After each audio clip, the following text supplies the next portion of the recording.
আসসালামু আলাইকুম, আশা করি সবাই ভালো আছেন।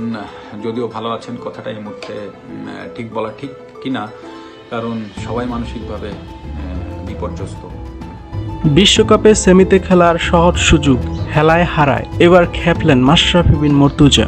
সারা বাংলাদেশের মানুষ যখন এই ম্যাচের সমীকরণ মিলাচ্ছে যে কিভাবে 12.1 ওভারে 116 রান করে কিভাবে সেমিফাইনাল খেলবে বাংলাদেশ, তখন শান্ত বাহিনী নাকি সেমিফাইনাল খেলার জন্য চেষ্টাই করেনি।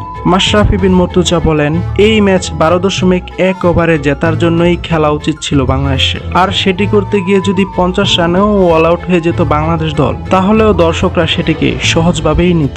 আর যদি এই ম্যাচ জিততাম তাহলে আমরা বিবেকের কাছে হেরে যেতাম। এই ম্যাচ আর 10টা ম্যাচের মতো ছিল না আমাদের কাছে, এটা ছিল ইতিহাস গড়ার সমান। লিটনের ইনটেন্ট আর নন স্ট্রাইকের নীরবতা দেখে বোঝা যাচ্ছে ক্লিয়ার কোনো মেসেজ ছিল না ব্যাটিং ইউনিটের কাছে, আর যদি থেকেই থাকে তাহলে তা 2 ওভার পর পরিবর্তন হয়ে গিয়েছে, যেখানে শেষমেশ এমন জায়গায় দাঁড়িয়েছে যে স্রেফ ম্যাচটাই জিতি। প্রথমবার টি-20 বিশ্বকাপের সেমিফাইনাল নিশ্চিত করা আফগানিস্তানকে অভিনন্দন জানিয়েছেন মাশরাফি। তিনি বলেন, অভিনন্দন আফগানদের, কি দারুণ তাদের শারীরিক ভাষা, শেষ পর্যন্ত লড়াই করে যাওয়া এবং শেষে তাদের সেলিব্রেশন। নিশ্চয়ই কাবুল এখন কাঁপছে।